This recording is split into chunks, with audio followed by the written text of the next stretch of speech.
오늘 우리가 읽은 이 본문에 보면 고넬료에 대해서 성경 말씀이 소개하면서 먼저 직업을 소개하고 그 다음에 그의 신앙, 인격과 생활을 소개하고 있습니다. 여러분 이런 데에서 좀 무엇이 느껴지는 거 없어요? 저는 욥하고 여러분 비교를 좀 할 수 있었으면 합니다. 욥은 하나님이 그를 소개하실 때에 무엇을 먼저 소개했습니까? 그의 경건생활, 즉 신앙, 인격과 삶을 하나님이 먼저 내세워서 말씀을 하시고 그 다음에 욥은 재산이 많았더라, 자녀가 맺히더라 하고 이제 직업이나 가정을 갖다가 소개하고 있습니다. 그런데 고넬료는 거기에 비해서 반대입니다. 이 사람은 직업을 먼저 하나님이 소개를 하세요. 이탈리아데라 하는 군대 백부장인데 이 사람이 몹시 경건하여 온 집으로 더불어 하나님을 경외하며 백성을 많이 구제하고 하나님께 항상 기도하는 사람이다. 그래서 욥의 경우와 비교해 볼 때 좀 독특하다 하는 생각을 합니다. 물론 이것은 제 해석입니다.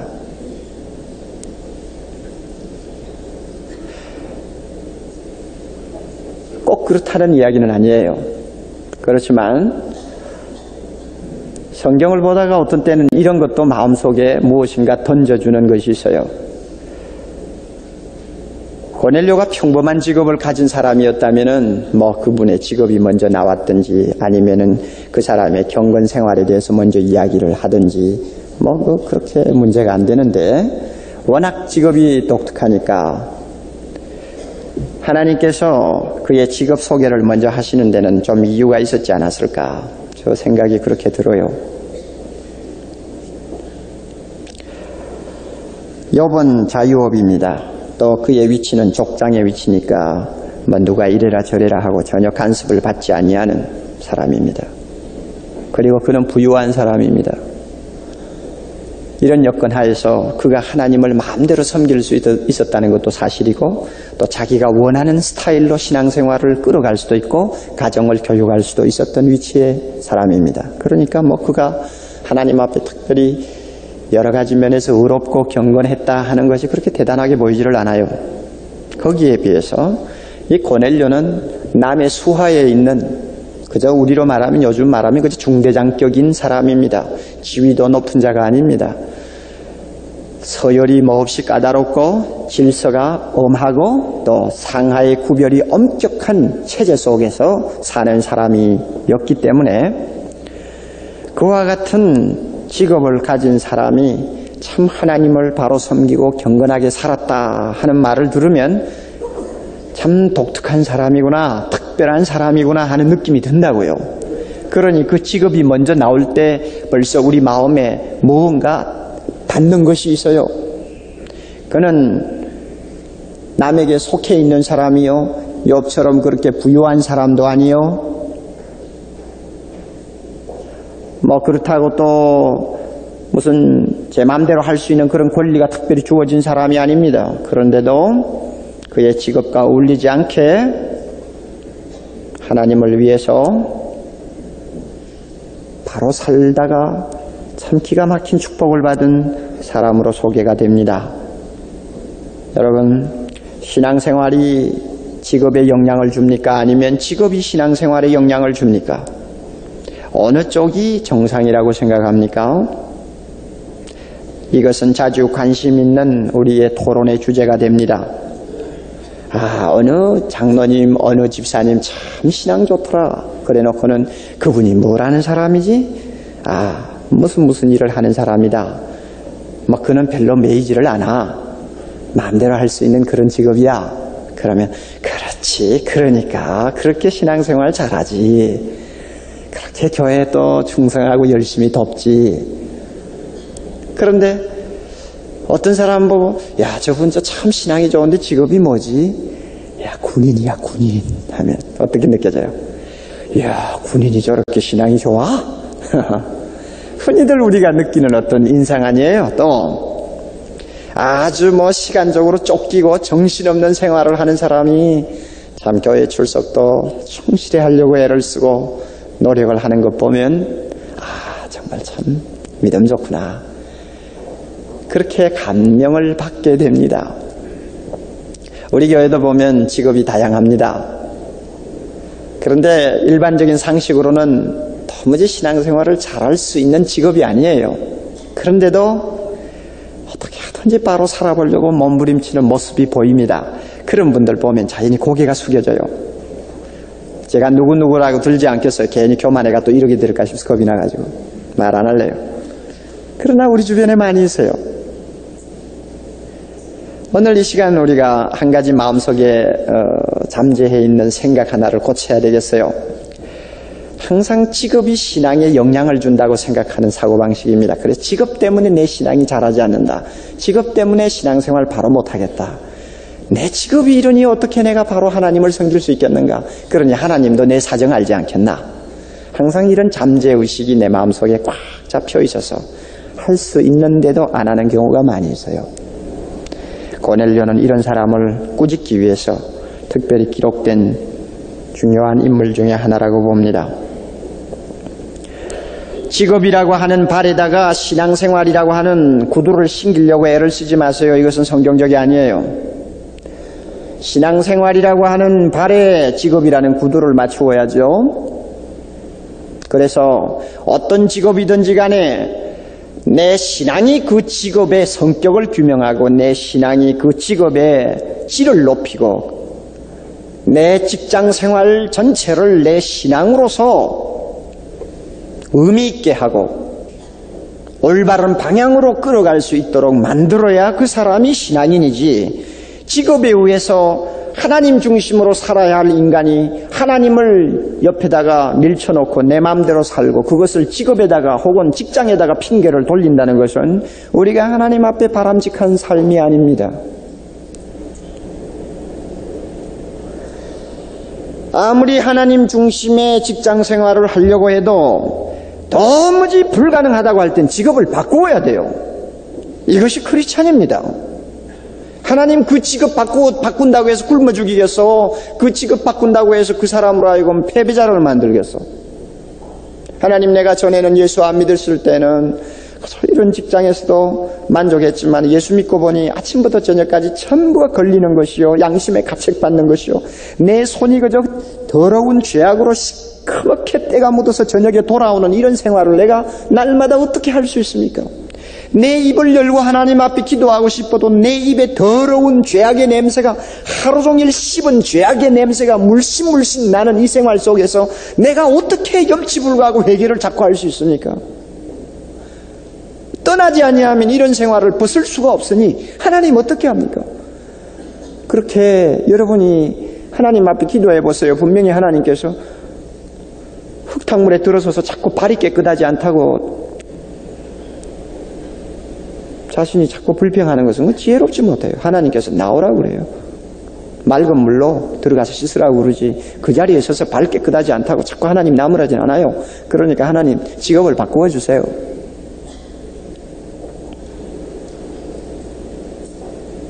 우리 교회도 무슨 술집 같은 것을 대단하게 경영하면서 어떻게 예수를 믿게 돼서 교회를 나오는데, 나와보니 너무나 교회가 좋고 참 예배를 보니 너무나 마음이 좋고 좋은데 이제 신앙이 조금 자라니까 무엇이 걸리나요? 생업이 걸린단 말이에요. 아이고, 많이 벌어가지고 11조만 잘 내면 되겠지. 응? 그것은 자기 합리화예요. 아마 성령께서 그런 사람들의 마음에는 최후의 어떤 결단을 줄 것입니다. 왜냐하면 그런 직업을 가지고는 신앙생활 안 돼요. 어려워요. 그럼 바꿔야죠. 그러나 이 고넬료와 같이 군인입니다. 군인이 죄입니까? 죄가 아닙니다. 경찰이 죄입니까? 아닙니다. 감옥에 있는 간수가 죄입니까? 죄 아닙니다. 바울이 간수가 회개했을 때 직업 바꾸라고 그러지 않았어요. 심지어 예수님께서 삭개오를 구원하시고 삭개오의 집에 하나님의 구원이 임하였다고 크게 축복해 주신 다음에 너 직업 바꾸라고 말하지 않았어요. 세관이라도, 아무리 세무서 서장이라도 지금까지 비양심적으로 생활하던 거 바꾸어서 양심적으로만 하면 그 직업이 오히려 하나님께 영광을 돌릴 수 있기 때문입니다. 해보라 그겁니다. 그래서 대부분이 직업 때문에 우리의 신앙생활이 바로 안 된다고 생각하는 것은 직업의 탓이 아니고 자기 자신 탓입니다. 이것을 고넬료가 우리에게 가르쳐주고 있어요. 당시에 이 로마의 백부장 정도면 세상의 성격이 난폭한 사람 중에 들어갑니다. 참 포악하고 인정사정이 없고 강직하기를 이를 데가 없고 고집 세고 그야말로 전통적인 로마의 육군사관학교 출신들이요. 요지부동입니다. 이런 성격을 가진 사람이요. 그러니 그 신앙하고 어울리지 않는 개성입니다. 그런데도 보세요. 얼마나 기가 막히는지. 고넬료가 그렇게 살았는데 왜 우리가 아무 직장에 살았든 무슨 상관입니까? 왜 못 삽니까? 얼마든지 할 수 있어요.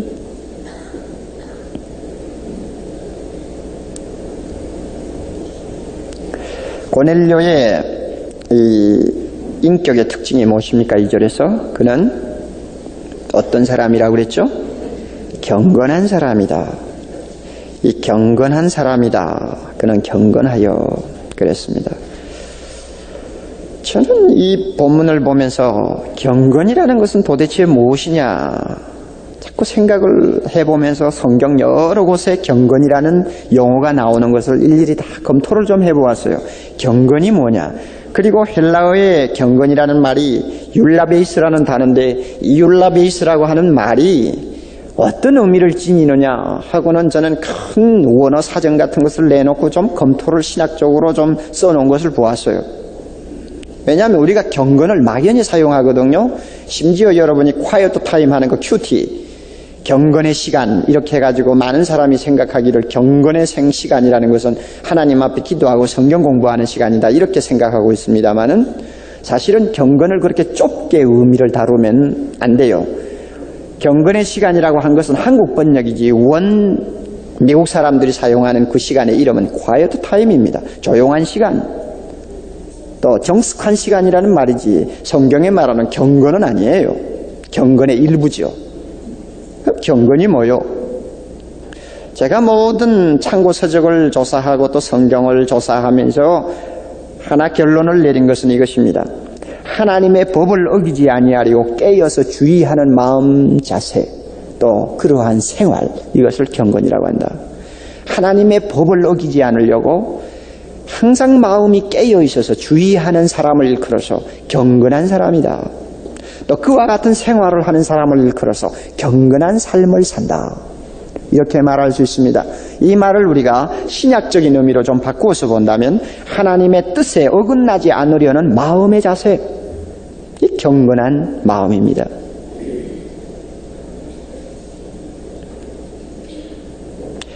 고넬료가 어디서 하나님을 알고 믿고 그래서 신앙생활을 하게 되었는지 제가 잘 모르겠어요. 그러나 그가 하나님을 알고 나서부터는 참 놀라운 사람으로 변했습니다. 하나님의 법도에서 어그러지지 아니하려고 하는 중심이 아주 바로 잡힌 사람이었어요. 아무리 군인이었지만은 아무리 내 생활이 각박하지만 내가 아무리 남의 명령하에 있지만 하나님의 법도대로 살아보겠다고 하는 이 중심이 늘 살아있었어요. 그러므로 하나님이 그를 일컬어서 경건하다 이랬습니다. 경건하다.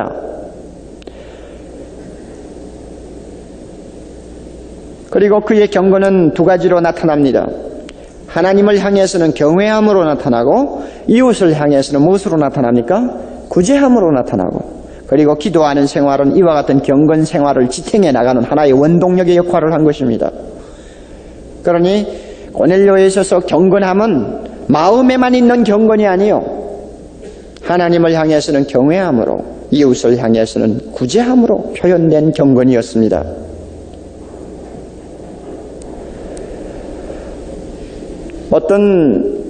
아마 제가 기억하기로는 칼빈으로 알고 있는데 이 고넬료의 경건이 하나님을 경외하는 것과 이웃을 사랑하는 것으로 표현되는 것을 보고 이 사람은 신의 10계명을 최선을 다해서 지킨 사람이다 이렇게 표현했습니다. 왜 그런가 하면 경외는 누구를 상대로 하는 마음 자세입니까? 하나님을 상대하는 것입니다. 경외는 하나님을 상대합니다. 그래서 10계명의 1계명부터 4계명까지 우리는 하나님을 향한 계명이라고 그러지 않습니까? 그래서 하나님을 경외한다. 그럴 때는 1계명에서 4계명까지 그는 하나님 앞에 신실하게 살려고 노력한 사람이요. 또 구제한다는 것은 결국 대상이 사람입니다. 이것은 5계명부터 10계명까지 인간에게 대한 자기의 의무를 다하려고 하는 삶이었다. 이래서 이 고넬료의 생활은 10계명의 생활과 일치되는 생활이었다고 말한 것을 제가 본 일이 있습니다. 여러분, 경외가 무엇입니까? 경외.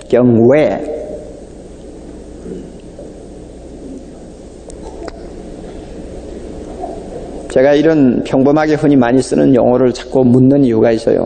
너무 평범하게 많이 쓰기 때문에 사람들이 생각을 안 하고 그냥 사용해요. 경외가 무엇입니까? 흔히 경외라고 하면은 두려움과 사랑이라고 하는 두 가지 용어를 복합하지요. 두려움과 사랑.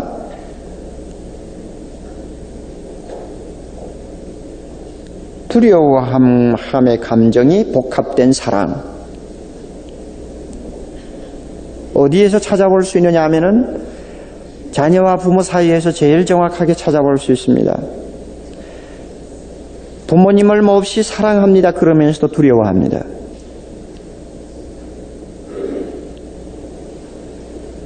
그래서 이것이 10계명의 사랑과 일치하느냐? 이 경외와 사랑은 일치합니다. 내 마음을 다하고 내 목숨을 다하고 내 뜻을 다하여 주 너희 하나님을 사랑하고, 이것이 첫째되는 계명이라고 했는데, 이것이 가만히 보세요. 하나님에 대한 사랑은 경외입니다. 성격이 경외예요. 우리 요사이 하나님을 향해서 내가 하나님을 사랑한다 하고 흔히 많이 말을 하는데 너무 낭만적인 요소들이 많이 요즘 섞여 있어요. 사람들이 너무 똑똑해져서 그런가 봐요. 옛날 사람들은 좀 무식했어요. 좀 어떤 면은 단순했어요. 어린아이와 같았기 때문에 하나님을 사랑한다 하면 그것은 경외를 이야기했습니다. 정말 마음에서 두려워하면서도 애정을 쏟는 이런 사랑이었습니다. 그러므로 다른 말로 말하면 하나님을 하나님의 위치에 그대로 모시면서 사랑을 표현하는 사랑이었습니다. 그러나 오늘날 제가 낭만적인 사랑이라고 하는 것은 무엇을 의미하느냐면 하나님을 깎아내려요. 그래서 나와 비슷한 수준에 놓고 하나님 사랑한다고 흔히 합니다. 그러므로 여기에는 하나님을 두려워하는 마음이 많이 결여되어 있습니다. 여러분, 이와 같은 사랑이 크리스찬들의 마음속에 오늘 자리 잡고 있어요. 하나님 사랑, 나를 얼마나 사랑하니 참 사랑하지. 그러므로 죄를 제 마음대로 지으면서도 하나님은 사랑이시라 참 좋죠. 예수를 모르고 있다가 교회에 처음 들어온 사람에 대해서는 참 그 사랑이 낭만적인 사랑이든지 그야말로 경외감을 가진 사랑이든지 그 구별할 수가 없죠. 하나님 다 받아주세요. 그러나 성경을 알 만큼 알고 하나님이 어떤 분인가를 깨달은 사람이 계속 처음부터 마지막까지 낭만적으로 그저 하나님을 사랑한다고 이렇게 생각하는 사람은 왜 문제가 되느냐 하면 그 사람의 생활에는 순종이 결핍되어 있을 가능성이 많기 때문입니다. 순종이 빠져있는 경우가 많아요. 할아버지 수염 잡고 흔드는 자식이 할아버지 말 잘 듣습니까? 아무리 할아버지 사랑한다고 소리쳐도 할아버지 말씀 잘 안 들어요. 자기 마음에 들면 순종하고 자기 마음에 들지 아니하면 순종 안 해요. 여러분, 나는 하나님 사랑한다 아무리 여러분이 큰 소리 쳐도 그것이 경외감에서 일어나는 사랑이 아니고 막연히 낭만적인 어떤 사랑의 표현이라면 여러분 생활에 순종 잘 안 합니다. 분명히 그건 사실이에요.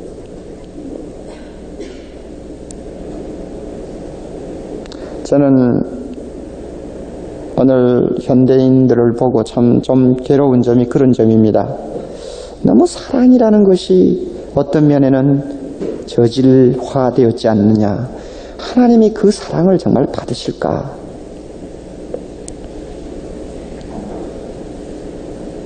그렇지 않습니까, 여러분? 뿐만 아니라 이웃에 대한 사랑도 우리는 흔히 낭만적인 요소를 많이 띠고 있습니다. 다시 말하면 막연한 감정적인 동정에서 끝나버리지 참 여기에서 구체적으로 이웃을 위해서 고넬료와 같이 내 돈을 쓰면서 나에게 있는 것을 나누어 주면서 사랑을 표현하는 실질적인 사랑이 우리에게 그렇게 흔하지 않아요. 그저 마음의 동정이죠. 여러분 요한일서 3장 16절 기억합니까? 16절, 17절, 18절 기억합니까? 요한일서 3장 기억하시는 분은 눈 가만히 감고 그 말씀 한번 생각해 보시고 기억 못하시는 분은 빨리 찾아보세요. 자, 우리가 십자가 앞에서 예수 그리스도의 십자가 앞에서 하나님의 사랑을 배웠습니다. 이로써 우리가 사랑을 알고 그 다음에는 어떻게 해야 돼요? 이로써 우리가 사랑을 알고 우리도 형제들을 위하여 목숨을 버리는 것이 마땅한데 17절 자 보세요. 누가 이 세상 재물을 가지고 형제의 궁핍함을 보고도 도와줄 마음을 막으면 도와주고 싶은 동정은 생기는데 그것이 실천으로 옮겨지지 않고 마음에서 막혀버리면 하나님의 사랑이 어찌 그 속에 거할까 보냐? 안 된다는 이야기입니다. 자녀들아, 우리가 말과 혀로만 사랑하지 말고 다 같이 오직 행함과 진실함으로 하자. 만약에 이 행함과 진실함이 따르지 아니하는 사랑이라고 하면, 이웃사랑이라고 하면 그것은 낭망적인 사랑이지 성경이 말하는 경건한 사랑은 아니에요. 고넬료가 우리에게 가르쳐주는 그와 같은 사랑은 아닙니다. 자, 고넬료는 경건한 생활을 했습니다. 하나님이 원하는 뜻에 일치하는 생활을 하려고 했어요. 그것이 뭐냐?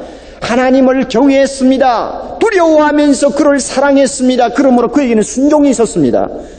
사랑이 있고 두려움이 있으니까 순종이 따랐습니다. 고넬료의 경건 생활은 사람을 향해서는 실제적인 구제 생활로 표현되었습니다. 왜냐하면 그것이 말과 혀로만 가지고 이웃 사랑하는 것이 아니었기 때문에. 경건한 사람은 그와 같은 껍데기 사랑을 할 수가 없어요. 고넬료는 분명히 하나님을 경외하고 이웃을 구제했습니다. 왜? 그는 경건한 사람이었기 때문입니다. 따라서 사람이 어떠한가에 따라 생활이 어떠한가가 결정됩니다. 열매는 전적으로 나무에게 달려있지 나무가 열매에게 달려있지 않습니다.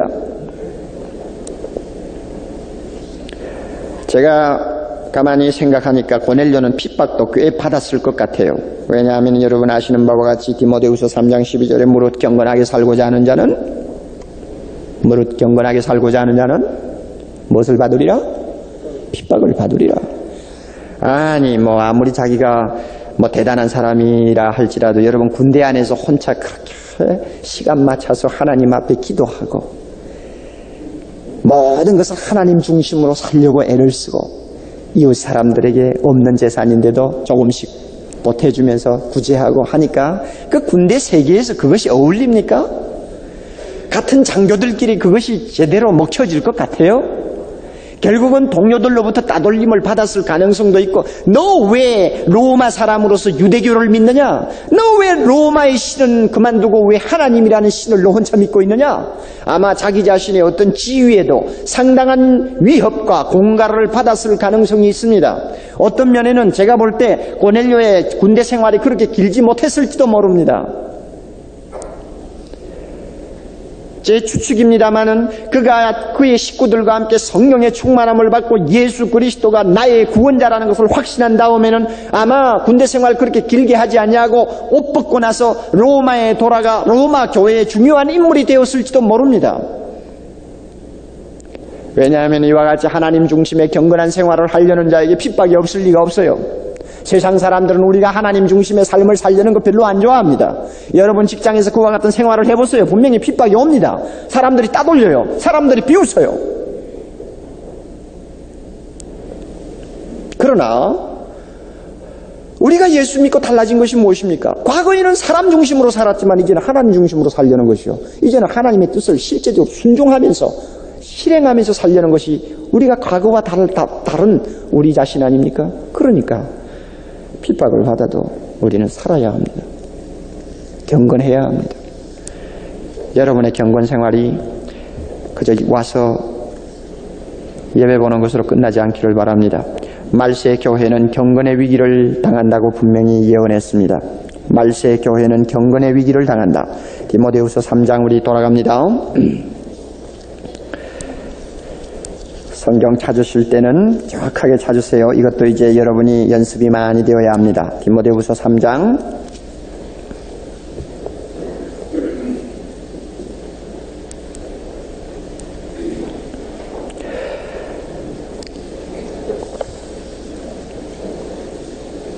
3장 우리 먼저 5절을 보고요.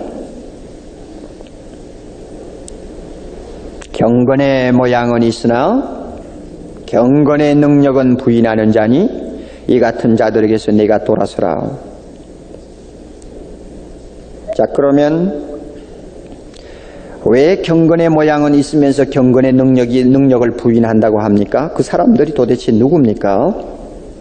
3장 1절에 보면 말세에 고통하는 때에 사는 사람들이라고 했습니다. 그러면 이 사람들이 세상 사람을 이야기할까? 여러분이 집에 돌아가셔서 3장을 쭉 읽어보세요. 세상 사람을 이야기하는 것 아닙니다. 세상 사람들이야 말세나 말세 전이나 다 여기에 나오는 대로 삽니다. 자기를 사랑하고 돈을 사랑하고 자긍하고 교만하고 회방하고 부모를 거역하고 감사치 아니하고 거룩하지 아니하고 세상 사람들 대부분이 이와 같은 생활이에요. 하필이면 말세라고 더한 것도 아닐 거예요.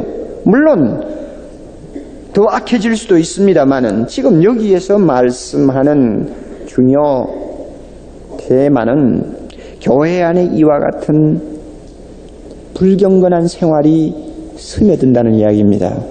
그래서 많은 사람 신자들이 예수를 믿고 하나님을 섬긴다고 교회는 오고 예배는 참석하고 성경 찬송은 들고 다니고 겉으로 보기에는 유식한 종교적인 용어를 사용하는데 실제로 보면 모양만 있지 경건의 능력은 사실 스스로 부인하면서 사는 이런 교인들이 교회 안에 많이 들어오고 많이 배출된다는 이야기입니다. 이것이 말세 교회입니다.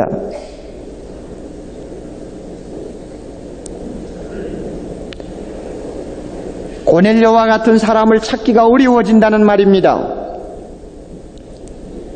그러면 여러분 경건의 모양이라는 것은 우리가 잘 압니다. 그러나 경건의 능력을 부인한다는 뜻이 무슨 뜻입니까? 경건의 능력을 부인한다. 자, 이렇게 봅시다. 여러분 경건하면 나를 통해서 능력이 나타납니까? 내가 하나님의 뜻대로 살려고 하고 또 하나님의 말씀대로 순종하고 고넬료와 같이 날마다 기도하기를 힘쓰고 참 하나님 중심으로 살면 나를 통해서 어떤 능력이 나타날까요? 안 나타날까요? 나타납니다. 그래서 나를 통해서 남편이 무언가 감화를 받습니다. 이 능력이요. 나의 경건을 통해서 자녀들이 감화를 받습니다. 능력이요. 내 동료들이 과거에는 그저 무슨 짓이든지 다 마음 놓고 하던 사람이 나를 사귀면서부터 나를 더 가까이 살피면서부터는 점점 그 사람에게 어떤 변화가 일어나게 되는 것을 볼 때 하나님께서 나를 통해서 능력 있는 일을 하시는구나. 우리는 그렇게 느낍니다. 그래서 능력 있는 사람, 이것은 꼭 경건한 사람입니다. 교회도요, 하나님의 자녀들이 교회에 와서 말씀 듣고 성령의 은혜 안에서 변화되고 그 다음에 하나님의 뜻대로 살아보려고 실제적으로 마음에 굳게 결심하고 돌아가서는 말씀대로 고넬료처럼 실천하고 살면 그 사람들을 통해서 주변에 많은 사람들이 영향이 가기 때문에 생각지도 않았던 사람들이 예수 믿고 돌아오게 되고 생각지 않았던 가정이 치료를 받게 되며 많은 사람이 교회에 대해서 관심을 갖게 됩니다. 이 능력이요. 그러나 이와 같은 경건한 삶을 형식만 갖추었지 실제로 전혀 노력하지 아니하는 사람이나 교회에는 이런 능력이 나타나지를 않습니다. 중생의 역사가 일어나지 않습니다. 회개하는 역사가 나타나지 않습니다. 가정이 변화되지 않습니다. 그 사람의 사고가 10년 예수 믿어도 변화가 되지를 않아요. 이건 뭐야? 능력이 없다는 이야기입니다. 그러면 능력을 부인한다는 말이 뭐예요? 왜 부인한다는 말이에요? 이 부인한다는 말은 헬라어로 완료형인데 계속적으로 부인한다는 말입니다. 한번 부인하고 끝나는 것이 아니고 계속적으로 부인한다. 그럼 어떤 것이 능력을 부인하는 것일까요? 자, 하나님은 내가 경건하게 살면 나를 통해서 능력 있는 역사를 이루기를 원합니다. 그러나 내가 경건하게 살기를 게을리한다든지 중요하게 생각 안 하면 능력 주시려는 하나님의 뜻을 부인하는 것입니다. 맞습니까? 맞습니까? 맞아요. 하나님이 우리 교회 김 집사를 통해서 참 뭔가 그 사람이 다니는 직장에 뭔가 하나님 나라의 빛을 비추기를 원하는데 하나님의 소원은 이것입니다. 경건하라. 내가 너를 사용할 수 있도록 경건하라. 내가 너를 통해서 일하고 싶은데 좀 준비 좀 해. 그런데 이 사람은 그까짓 거 상관이 없습니다. 뭐 지난 주일날 교회 안 빠지고 갔다 왔으니 됐지. 그 이상 생각 안 합니다. 뭐 말씀대로 살려고 하는 의식도 별로 없습니다. 그러면 뭐예요? 하나님께서 능력 있게 일하시려는 것을 스스로 부인하는 것입니다. 이런 교회요, 나중에는 공동묘지가 됩니다. 말세에는 그런 교회가 많이 생긴다고 했습니다. 여러분의 생활을 한번 살펴보세요. 경건하지 못한 것 때문에 얼마나 무력한 생활이 반복되고 있는가 살펴보세요. 왜 신앙생활하는 나를 통해 집안 식구들이 전혀 감동을 받지 못할까요? 물론 마귀의 역사가 너무 강하기 때문에 그럴 수도 있습니다. 그러나 우리는 먼저 자신을 살펴보아야 합니다. 어디에서 부족한 것이 있는 것인가? 나의 어떤 점이 하나님의 능력을 막고 있는 것인가? 나의 어떤 생활이 하나님의 능력을 부인하는 그와 같은 삶이 지금 유지되고 있는 것인가? 여러분이 한번 살펴보셔야 됩니다. 저는 설교자로서 분명히 현대인들의 성향을 압니다. 교회 안에서 경건에 대해서 설교를 많이 한다든지 강조하면 사람들이 좋아하지를 않습니다. 여러분, 경건에 대해서 설교를 많이 한다는 말은 깨끗하게 살려고 살아야 된다고 강조하는 것입니다. 죄에 대해서 강하게 나무랍니다. 우리 좀 바로 살아보자고 노력합니다. 지난 주일에 설교와 같이 다니엘처럼 정말로 이 세상보다도 장차 다가오는 영원한 하나님 나라를 향해서 눈을 돌리고 이 세상을 초연해서 의롭게 다니엘처럼 고독하지만은 바로 살아보자고 하는 것이 경건의 강조입니다. 그러나 사람들은 그와 같은 설교 항상 추상적인 것으로 듣습니다. 비현실적이라고 생각합니다. 목사나 되면 그럴 수 있을지 모르지만 당신도 나와 같은 직장에 한번 살아보시오. 아마 그런 설교 못할 거요. 속으로 아마 그렇게 생각하면서 듣습니다. 그러니까 항상 거부 반응을 가집니다. 현대교회는 경건을 부정하는 추세로 점점 흘러갑니다. 그래서 설교자는 고독합니다. 혼자서 외쳐야 되기 때문입니다. 교인이 많이 모이든지 적게 모이든지 바로 말을 해야 되기 때문입니다. 우리 사랑의 교회는 경건의 모양을 가지고 있으면서 실제 경건의 생활이 결여됨으로 인해서 능력이 없는 교회 되지 않도록 우리 하나님 앞에 기도하십시다. 얼마나 이거는 비참한 일인지 모릅니다. 이렇게 좋은 교회 지어놓고 날마다 건물만 자랑하고 실제로 경건의 삶이 없기 때문에 하나님의 능력이 만약에 부재한다면 여러분, 그 책임을 우리가 어떻게 감당할 수 있으며 주님 앞에 가서 우리가 무엇이라고 말할 수 있겠습니까?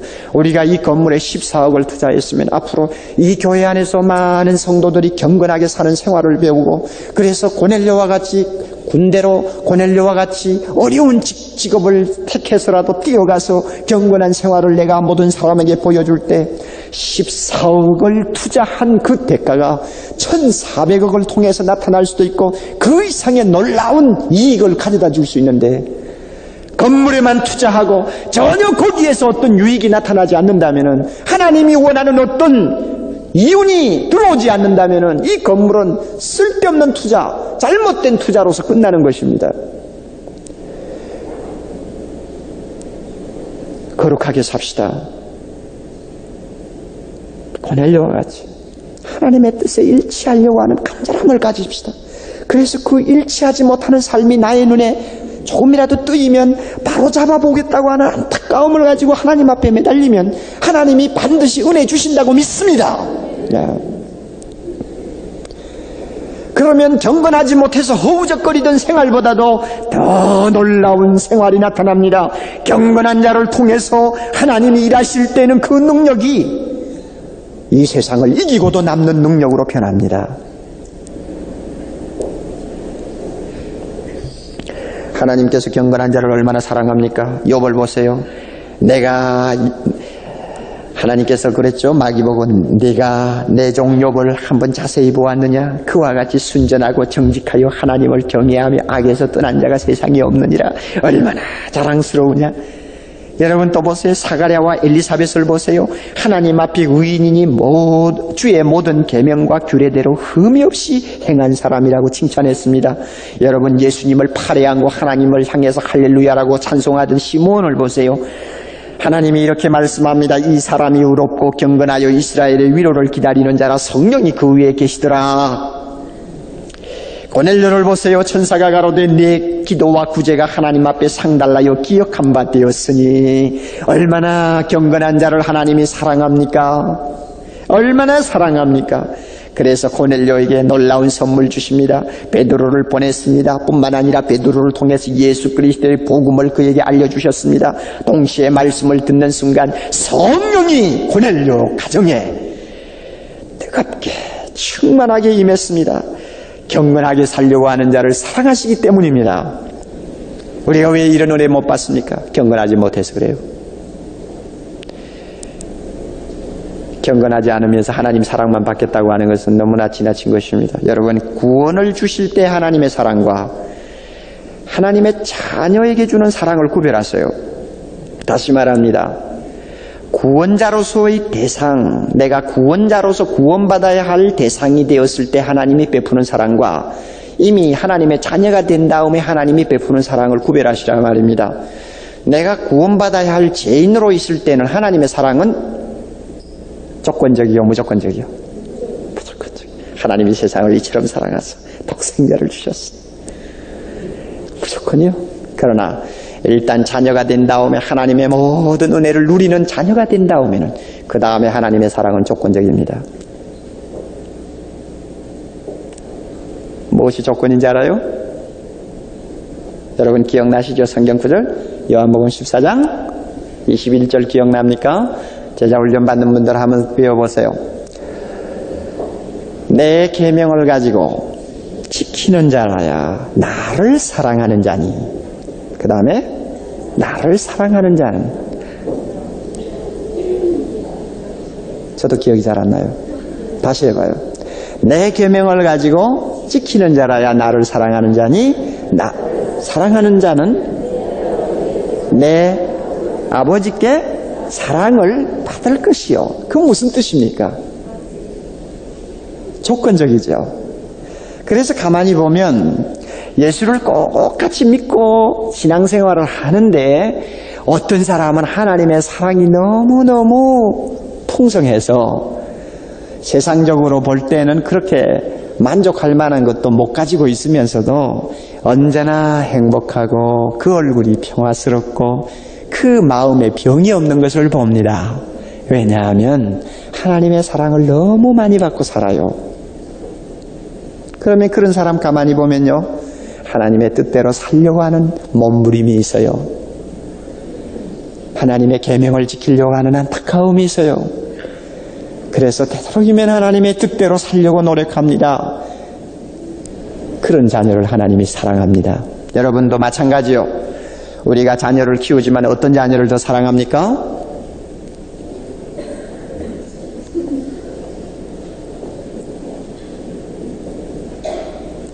자녀를 낳을 때야 다 무조건적인 사랑이지. 뭐 엄마 뱃속에서 나올 때 아이고 내 자식이다 하고는 뭐 그저 똑같은 사랑으로 그저 받죠. 그러나 나중에 키우면서는 어때요? 그 사랑이 무슨 사랑으로 바뀝니까? 무조건이요? 조건적인 사랑으로 바뀌어요. 부모 말씀 잘 듣고 말 한마디라도 어머님 그러셨습니까? 하고 말하는 애는 좀 더 또 사랑이 가고 더 막 공부하라 하지 않아도 시간 되면 그저 텔레비는 생각도 안 하고 앉아서 공부하고 앉았다가 꾸벅꾸벅 졸고 있으면 그런 자식 보면 어때요? 엄마가 가서 맛있는 거 옆에 갖다 놓거나 야 먹어라 먹고 해 이러죠. 그러나 말도 듣지 않고 텔레비만 보려던 놈을 갖다가 그저 욕을 해서 책상에 들여보내놨는데 조금 있으니까 들어가 보니 꾸벅꾸벅 졸고 있어요. 여러분 그럴 때 어떻게 합니까? 맛있는 거 들고 가요? 이 자식 너 어떻게 하려고 이래? 그러면 정이 안 가요. 자꾸 미워져요. 이 조건적이에요. 자녀의 사랑은 조건입니다. 어떤 면에서는 그래요. 하나님도 그러시다고 그러네요.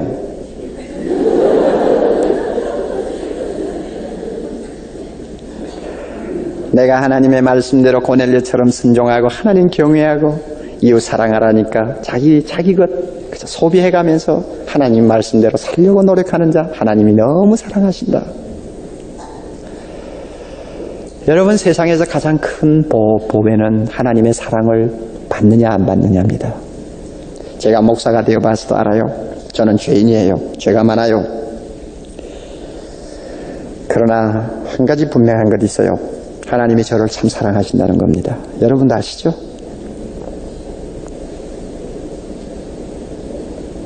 왜 사랑하시는지 몰라요. 그러나 내가 한 가지 분명히 아는 것은 하나님의 사랑을 받는 것만큼 큰 것이 없어요. 뭐 세상적으로 보아서 이것도 없고 저것도 없고 아무것도 없을지 모르지만 하나님이 나를 사랑하신다는 그것이 확정된 사람은 행복한 사람입니다. 예. 그러나 날마다 내 마음속에 하나님의 사랑에 대한 어떤 불안이 있다든지 회의가 있다든지 확신이 없을 때는 그 사람만큼 가련한 사람 없어요. 불안합니다, 정말. 그러므로 항상 떨어야 돼요. 조금만 뭔가 잘못돼도 떨어야 돼요. 그런 사람은 왜 그럴까요? 자기가 하나님이 자기를 사랑해 줄 수 있도록 무엇인가 해야 되는 것을 안 하고 있기 때문에 오는 불안증입니다. 내가 경건한 삶을 통해 순종만 하면 사랑은 자동적인데 순종을 알면서도 행하지 않기 때문에 자연히 마음속에 불안이 오는 것입니다. 마음에 불안이 와요. 가정에 조그마한 일만 일어나도 가슴이 털썩 내려앉아요. 왜? 하나님이 사랑 안 했습니까? 아니요. 내가 하나님을 위해서 무엇인가 순종해야 될 줄 알면서도 순종하지 않는 것이 있기 때문에 내 마음속에 가택과 불안이 오는 것입니다. 공포가 오는 것입니다. 그러나 하나님의 뜻대로 사는 사람, 그야말로 하나님 앞에 마음을 완전히 두고 사는 사람은 가정에 서로 어떤 일이 생겨도 우리 아버지 하나님 잘하라 하시겠지. 하나님 잘하라 하시겠지. 얼마나 태평스러운 마음입니까? 세상에 그런 마음만큼 복된 마음이 어디 있어요?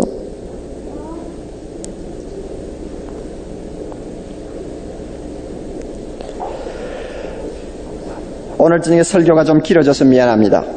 제가 이 본문 다시 안 돌아오기 위해서 그래요. 자, 마지막으로 한 가지만 딱 정리합시다. 여러분, 이런 문제를 하나 여러분 풀어보세요. 고넬료는 베드로를 만나기 전에 구원을 받은 사람입니까? 아니면은 베드로를 만나서 전도 받은 다음에 비로소 구원받은 사람입니까? 숙제로 낼까요?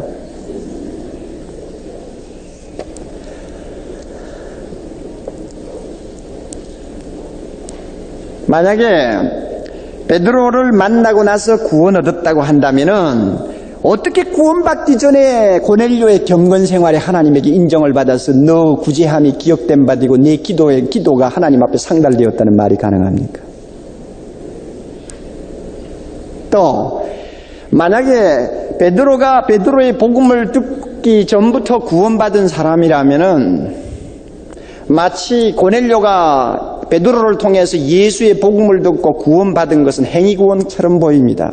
그의 경건 생활, 그의 구제와 그의 기도와 이 모든 것들이 다 인정받았기 때문에 하나님이 그에게 구원을 주셨다고 생각할 수 있습니다. 이것이 캐톨릭의 견해입니다. 캐톨릭이 선행을 많이 하고 구제를 많이 하면 할수록 그 사람은 구원받을 확률이 크니라. 고넬료를 보라 이럽니다.